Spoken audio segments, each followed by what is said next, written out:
Bon, vous l'aurez compris, je ne suis pas Sabine Brun, directrice de cet établissement, qui malheureusement ne pouvait pas être ici ce matin pour vous accueillir.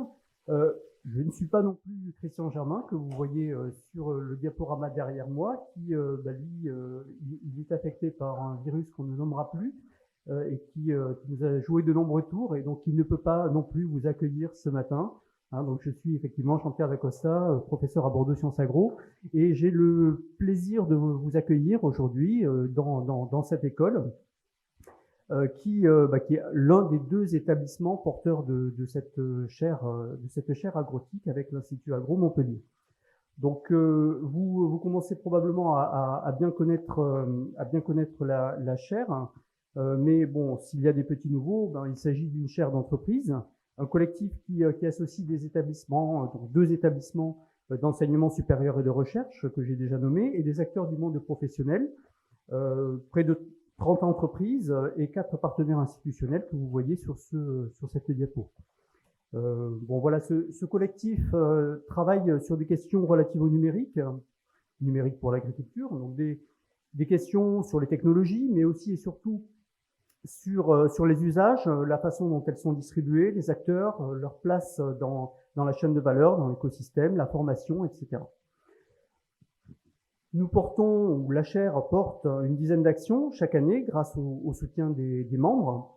Les séminaires ou les webinaires font partie de ces actions et nous sommes ravis aujourd'hui d'accueillir cette nouvelle édition donc, sur le numérique et la biodiversité. C'est ça. Donc je laisse maintenant la parole à Mathilde qui va vous présenter le thème et le programme de la journée. Du coup, je vais vous présenter le programme de ce séminaire et donc la question qu'on va essayer de traiter ensemble aujourd'hui, sur laquelle on va s'interroger, c'est le numérique est-il à la hauteur des enjeux de biodiversité en agriculture? Bon, déjà, c'est un thème qu'on a choisi, je n'ai pas choisi toute seule, c'est suite aux échanges que j'ai pu avoir avec certaines entreprises qui sont membres de la chaire et qui se posent des questions.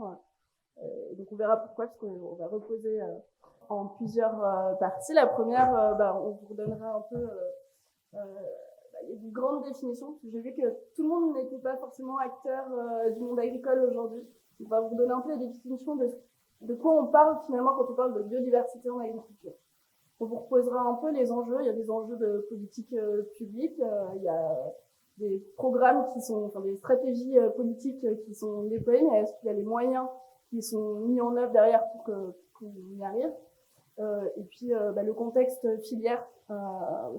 Est-ce que les acteurs se posent des questions en ce moment? Qu'est-ce qu'ils sont en train de mettre en place? Est-ce qu'on a des cahiers des charges qui les déploient en intégrant des indicateurs de biodiversité? Donc voilà, on aura un angle agronomique, économique et puis politique publique pour vraiment avoir un premier contexte. La deuxième partie abordera vraiment les solutions qui existent aujourd'hui dans le numérique pour l'agriculture pour gérer la biodiversité.